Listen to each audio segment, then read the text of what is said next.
kita belajar firman Tuhan mengenai satu hal yang menarik pada pagi hari ini, yaitu si sulung dan si bungsu. Selama ini yang kita pelajari adalah kalau eh, kita melihat bagaimana si bungsu, ya toh, tapi kita nggak pernah melihat bagaimana si sulung, bagaimana perasaan dia. Apakah kita hari-hari ini menjadi si sulung atau si bungsu? Kalau si bungsu tentunya kita menjadi orang yang mengucap syukur karena kasih Allah, kasih Tuhan yang luar biasa, pengampunannya terjadi. Tetapi bagaimana dengan perasaan si sulung? Nah, ini yang perlu kita renungkan. Apakah benar kita bisa berbicara suka-sukamu Tuhan? Apakah kita bisa dengan tetap tenang kita ya suka-sukamu Tuhan seperti itu. Apakah suka-sukamu Tuhan itu sebuah keadilan? Dunia yang sudah tidak adil, kemudian kita menghadapi Tuhan yang kelihatannya tidak adil. Nah ini yang saya quote ya, kelihatannya tidak adil. Kita harus belajar tentang keadilan Tuhan. Bagaimana keadilan Tuhan itu. Saya bacakan ya ayatnya mulai dari Lukas 15 ayat 11 sampai 20. Sorry, jelas ya suara saya. Udah jelas Bu Maria. Halo. Jelas Pak, ini tadi nggak jelas. Iya tadi gantung gini. Maaf. Oke, dari Lukas 15 ayat 11 sampai 25. Saya bacakan ya. Yesus berkata lagi, ada seorang mempunyai 2 anak laki-laki. Kata si bungsu kepada ayahnya, Bapak berikanlah kepadaku bagian harta milik kita yang menjadi hakku. Lalu ayahnya membagi-bagikan harta kekayaan itu di antara mereka. Beberapa hari kemudian si bungsu, anak bungsu itu menjual seluruh bagiannya dan pergi ke negeri yang jauh. Di sana ia memboroskan harta miliknya dan hidup berfoya-foya. Setelah dihabiskannya semuanya, timbullah bencana kelaparan di dalam negeri itu dan ia pun mulai melarat.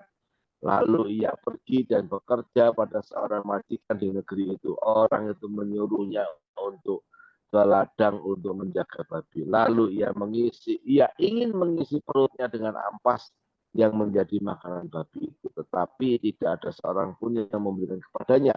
Lalu ia menyadari keadaannya, katanya, betapa banyaknya orang upahan Bapakku yang berlimpah-limpah makanannya. Tetapi aku di sini mati kelaparan. Lalu aku akan bangkit dan pergi kepada Bapakku dan berkata kepadanya, Bapak, aku telah berdosa terhadap surga dan terhadap Bapak. Aku tidak layak lagi disebut anak Bapa, jadikanlah aku sebagai salah satu upahannya. Maka bangkitlah ia dan pergi kepada bapaknya. Ketika ia masih jauh, ayahnya telah melihatnya. Lalu tergelaklah hatinya oleh belas kasihan. Ayahnya itu berlari mendapatkan dia, lalu merangkul dan mencium dia. Dan seterusnya saya baca langsung lompat. Tetapi anaknya yang sulung berada di ladang. Dan ketika ia pulang dan dekat ke rumah, ia mendengar bunyi teruling dan nyanyian tari-tarian. Lalu ia memanggil salah seorang hamba dan bertanya kepadanya, apa arti semuanya itu? Jawab hamba itu, adikmu telah kembali dan ayahmu telah menyembelih anak lembu tambun. Karena ia mendapatnya kembali dengan sehat. Maka marahlah anak, ini perhatikan ya, maka marahlah anak sulung itu dan tidak mau masuk. Lalu ayahnya keluar dan berbicara dengan dia. Tetapi ia menjawab ayahnya, katanya, telah bertahun-tahun aku melayani Bapa dan belum pernah melanggar perintah Bapa. Tetapi kepadaku belum pernah Bapa memberiku seekor anak kambing untuk bersuka cita dengan sahabat-sahabatku. Tetapi baru saja datang anak Bapa yang telah memboroskan harta kekayaan Bapa bersama-sama dengan pelacur-pelacur. Maka Bapa menyembelih anak lembu tambun itu untuk dia. Kata ayahnya kepadanya, anakku, engkau selalu bersama-sama dengan aku, dan segala kepunyaanku adalah kepunyaanmu. Kita patut bersukacita dan bergembira karena adikmu telah mati dan menjadi hidup kembali. Ia telah hilang dan didapatkan kembali. Kisahnya berhenti sampai di situ. Ya, nggak dijelaskan bagaimana sikap si sulung kemudian. Apakah si sulung ini kemudian dia bertobat dan bisa memahami kasih karunia. Jadi kita sedang menghadapi kasih karunia Allah.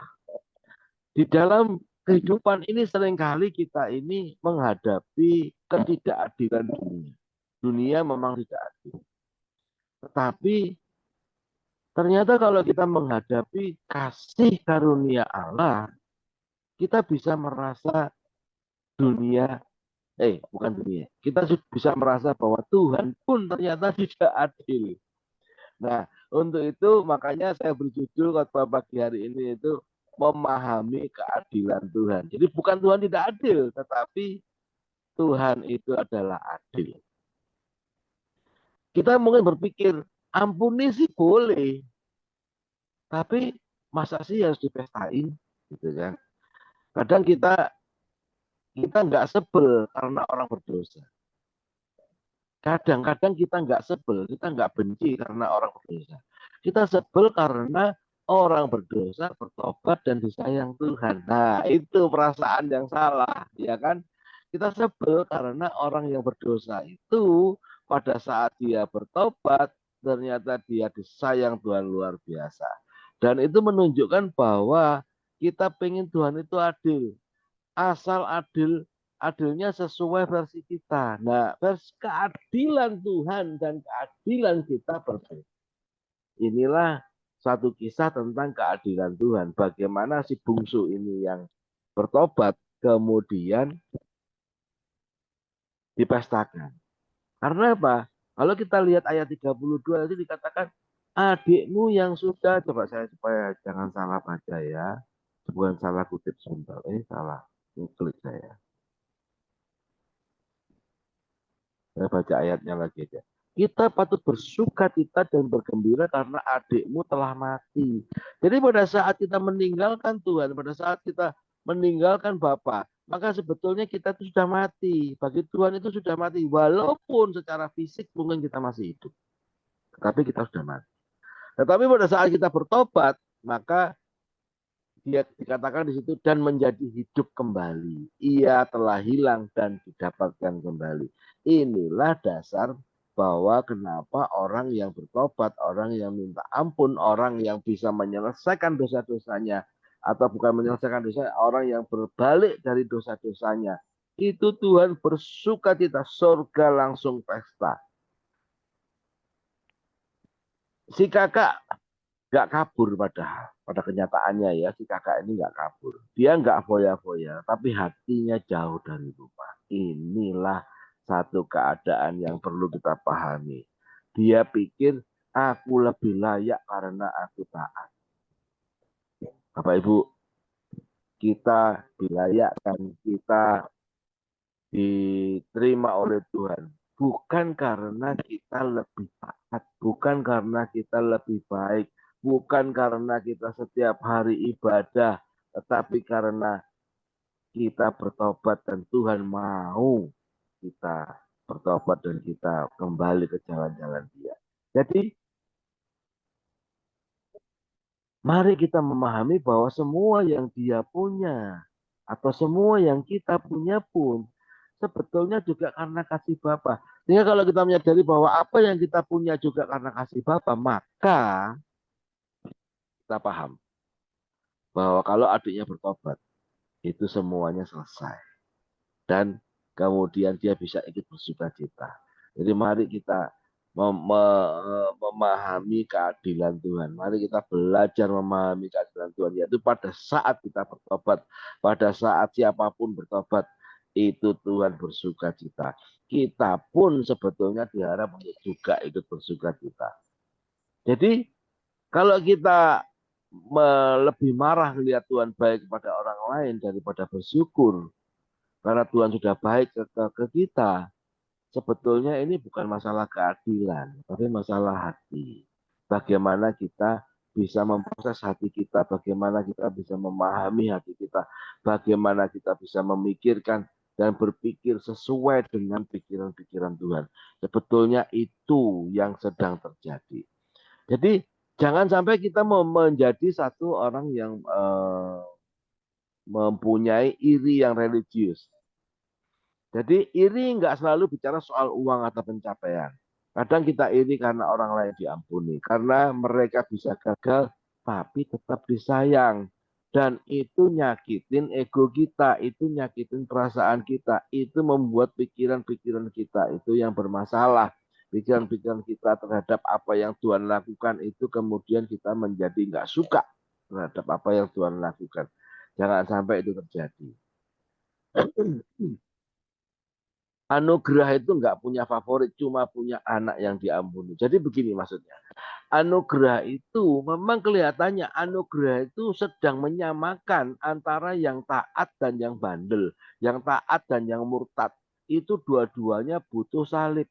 Menyatakan bahwa orang yang selalu taat itu akan dianggap sama oleh orang yang bandel, yang murtad tetapi bertobat.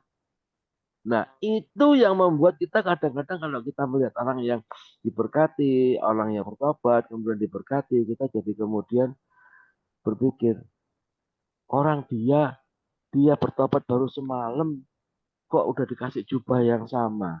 Dia baru saja kembali, kok dipestakan. Padahal saya nggak pernah dipestakan, saya nggak pernah disuruh, saya tidak pernah diizinkan Tuhan untuk diberi Tuhan untuk berpesta dengan kambing aja enggak si sulung kan bilang begitu. Kambing aja nggak pernah diberikan. Ini si bungsu begitu dia pulang padahal dia sudah menghabiskan harta bapaknya, dia pulang bertobat dan pulang dipestakan dengan diberikan lembu. Jadi keadaannya apa? Keadaannya membuat si sulung ini jadi kecewa. Nah, kembali ke kasih karunia. Jadi kasih karunia itu bukan soal siapa yang pantas. Namanya kasih karunia. Diberi dan kasih karunia atau grace atau dorea. Nah, nama dorea itu sebenarnya kasih karunia ya, kemarin diterangkan oleh Bu Esti. Dan semua kita itu sama di hadapan salib. Baik orang yang melayani Tuhan, baik orang yang baru bertobat, baik orang yang dari kecil sudah di dalam gereja melayani Tuhan, Senin, Selasa, Rabu, Kamis, Jumat, Sabtu, Minggu melayani Tuhan terus, nggak ada putusnya. Maka di hadapan Tuhan sama. Karena apa? Apakah kita menjadi layak pada saat kita melayani Tuhan? Enggak. Jangan pernah salah berpikir bahwa kita itu dilayakkan karena melayani. Kita dilayakkan karena kita eh, selalu mendekat dengan Tuhan. Enggak, Pak Ibu. Kita itu dilayakkan semuanya hanyalah karena kasih karunia. Kita itu tidak layak. Jangan membuat atau memberikan CV kita kepada Tuhan, CV kelayaan hidup. Wah, kalau ada ya, ada form gitu ya, CV kelayaan hidup, kelayaan kita di hadapan Tuhan. Mungkin kita merasa layak. Enggak, Bapak Ibu. Tuhan tidak seperti itu. Jadi semua orang dapat undangan ke pesta, tapi cuma yang sadar dirinya yang di luar itu yang bakal masuk dengan sukacita. Jadi hanya mereka yang sadar diri bahwa kita itu semuanya hanya hidup hanya oleh karena kasih karunia. Maka kita bakal masuk dan dengan sukacita Bapak. Kakaknya ini sebetulnya dia nggak bisa bersukacita dengan kedatangan adiknya. Nah itulah pagi ini mari kita belajar bahwa jangan sampai kita sendiri menjadi penghalang bagi diri kita. Nah, ini yang berbahaya.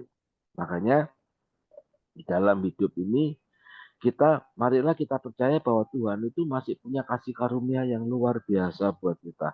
Apapun keadaan kita. Karena setelah saya pelajari ada 3 hal yang menghalangi kita untuk mendekat kepada Tuhan. Pertama adalah pikiran kita. Pikiran kita ini sangat mengganggu sekali. Seperti yang si sulung tadi. Saya kurang apa? Kok adik saya begitu dia bertobat selesai, wow dipestain sama bapaknya. Nah pikiran kita ini yang suka bermasalah. Makanya sebelum pikiran ini bermasalah, maka penuhilah pikiran kita dengan firman Kristus. Penuhilah pikiran kita dengan firman-Nya. Supaya apa? Supaya tidak ada spasi lagi buat iblis untuk menanamkan pikiran-pikirannya. Ya kan? Jadi tidak ada spasi lagi buat iblis untuk menanamkan, karena iblis itu sebetulnya juga tidak bisa mempengaruhi pikiran kita. Pikiran kita sepenuhnya di bawah kontrol kita. Itu yang kita mesti hati-hati. Tetapi apa isi dalam pikiran kita? Apakah isinya firman Tuhan atau pikiran si iblis? Iblis itu menanam di malam hari, dia menanam gandum dan ilalang. Ingat ya perumpamaan gandum dan ilalang ya. Tuhan menanamkan gandum, iblis menyebarkan benih ilalang. Jangan sampai benih ilalang ini tumbuh subur di dalam otak kita. Jadi mari kita berpikir dan mengisi pikiran kita dengan firman Tuhan. Itu yang penting. Supaya nggak ada spasi buat iblis untuk bisa nanam ilalangnya. Tidak ada spasi, tidak ada lokasi atau situasi apa yang bisa buat iblis nanam hal-hal buruk. Karena begitu hal buruk itu menginspirasi pikiran kita, maka tindakan kita mulai berubah. Nah, hati-hati. Pertama pikiran. Kedua, hukum, undang-undang, peraturan. Nah, itu semua sama itu ya. Hukum, undang-undang, peraturan itu hanya bobotnya saja atau kebiasaan atau kebudayaan. Kita ingat ibu yang pendarahan 12 tahun. Dia nggak berani mendekat kepada Tuhan, bukan karena dirinya, bukan karena Tuhan, tapi karena undang-undang atau peraturan saat itu. Dia nggak berani mendekat. Karena apa? Bagi orang-orang najis, bagi orang-orang yang berpendara, perempuan yang pendarahan, maka dia adalah najis bagi orang lain. Nah, kalau ada orang yang menyentuh barang najis, ini hukum juga undang-undang di dalam perjanjian lama. Kalau orang menyentuh barang najis, maka dia pun ikut najis. Nah, ini yang masalah. Tetapi Tuhan Yesus kita luar biasa.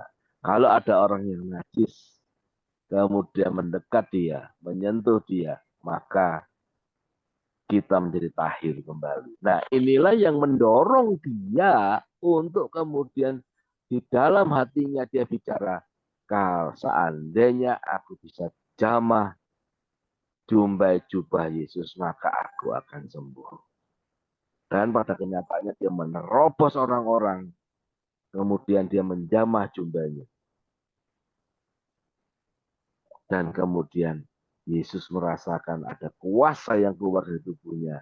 Kuasa itu keluar karena iman dari ibu ini. Karena iman dari ibu yang pendarahan 12 tahun ini. Apa yang terjadi, apa yang luar biasa, bahwa dia melewati, dia melangkahi, dia tidak menghiraukan peraturan yang ada, tetapi yang penting dia bisa mendekat kepada Tuhan. Jadi mari kita mendekat kepada Tuhan. Jangan berpikir tentang peraturan, jangan berpikir tentang aturan, jangan berpikir tentang undang-undang, jangan berpikir tentang kebudayaan, tetapi mendekatlah kepada Tuhan selagi kita masih bisa. Itu yang penting. Selagi kita bisa, mari kita mendekat kepada Tuhan. Apapun keadaan kita, maka pemulihan demi pemulihan akan terjadi. Jadi yang pertama tadi adalah apa? Tadi yang pertama pemikiran kita. Kedua adalah peraturan perundangan dan segala macam hal yang menghalangi kedekatan kita dengan Tuhan. Yang ketiga sekarang. Yang ketiga apa? Yang ketiga ini para hamba Tuhan atau kita semua. Kita semua hamba Tuhan kan ya. Bukan hanya saya dan Bu Esti ya tentunya, tapi kita semua adalah hamba Tuhan. Kadang-kadang kita ini yang menjadi penghalang bagi datangnya seseorang untuk kepada Tuhan. Tapi marilah kita bertobat kalau sudah begitu ya. Jadi mari kita minta ampun pada Tuhan. Kemarin waktu di Semarang, saya malam hari itu ada beberapa orang yang konseling kepada saya. Ada yang berdoa dan bertanya, minta didoakan, dia itu sebetulnya dari Muslim, sebetulnya belum convert, belum menyelesaikan pertobatannya, tetapi dia sudah ikut loh, ikut acara Dorea, luar biasa. Banyak loh acara Dorea ini yang diikuti oleh Muslim. Waktu ulang tahun Dorea yang di Bandung waktu itu, sebetulnya juga ada orang Muslim yang sedang ikut di acara itu. Kebetulan saya bertemu. Nah ini juga kebetulan saya bertemu dan beliau minta nasihat, beliau minta pendapat bagaimana sebaiknya apa yang harus dilakukan. Saya hanya tantang dia kalau ya Bapak mau menyelesaikan semuanya ya selesaikan, jangan tanggung, jangan setengah-setengah. Ayo bertobat, saya bilang begitu. Bertobat artinya apa Pak? Ya terima Tuhan Yesus dan kemudian bisa dibaptis. Setelah itu ya ke gereja. Nah itu masalahnya Pak. Terus dia cerita mengenai bagaimana pandangan dia terhadap gereja. Gereja itu begini, begitu, begini, begitu. Saya itu nggak bisa diterima oleh orang-orang gereja, Pak. Kenapa? Karena saya nggak punya duit, saya bukan orang kaya. Kalau orang kaya, wah semua dengan tangan terbuka menerima. Tapi saya nggak berduit, sehingga saya itu kalau ke gereja nggak dianggap orang, Pak. Jadi gimana, Pak? Dia bilang begitu. Saya cuma bilang, ya cari gereja yang sesuai dengan keadaanmu, sesuai dengan isi hatimu. Karena memang tidak dipungkirin juga gereja sekarang isinya macam-macam. Karena ada orang yang ngancam, bukan orang, hamba Tuhan yang ngancam ke jemaatnya. Kalau kamu nggak memberikan perpuluhan, kalau kamu nggak memberikan persembahan sulung, kamu bisa sakit. Waduh, itu saya ada videonya, saya sampai dengerin. Saya kenal orangnya juga. Saya dengerin videonya, saya dengerin banyak. Aduh, kok ada ya orang berkhotbah seperti ini ya. Aduh, rusak ini, rusak. Jadi mari kita tidak memandang duitnya, mari kita memandang orangnya. Jiwa-jiwa itu sangat berharga. Jiwa-jiwa itu sangat Tuhan suka dengan pertobatan. Sehingga Bapak ini kemudian dia cuma bilang, akhirnya saya cuma bilang, ya sudah, cari gereja yang sesuai.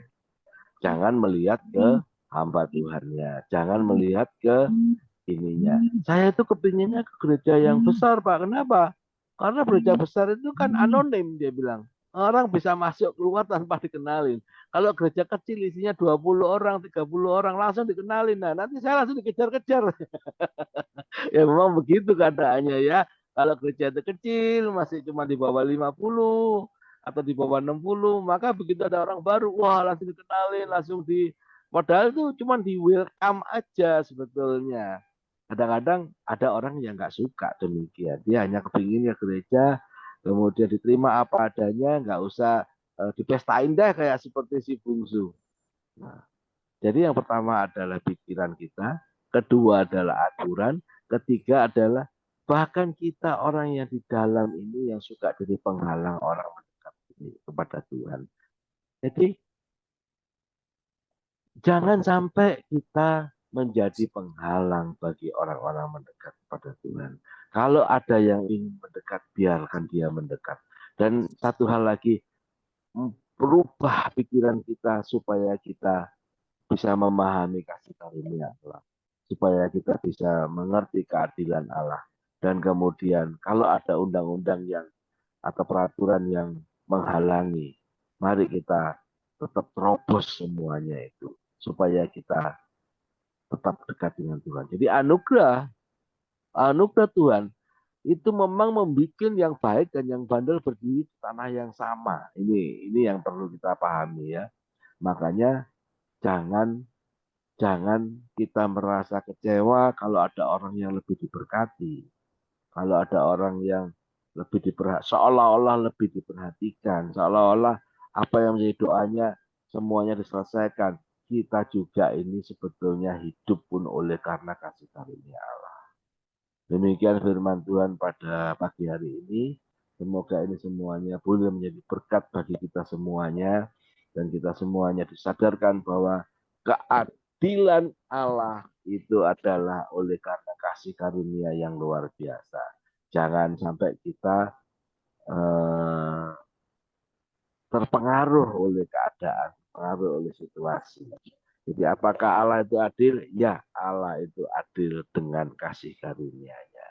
Demikian firman Tuhan pagi hari ini. Semoga kita semuanya mempunyai pemahaman-pemahaman baru dan jangan takut untuk mendekat kepada Tuhan apapun keadaan kita, apapun persoalan kita.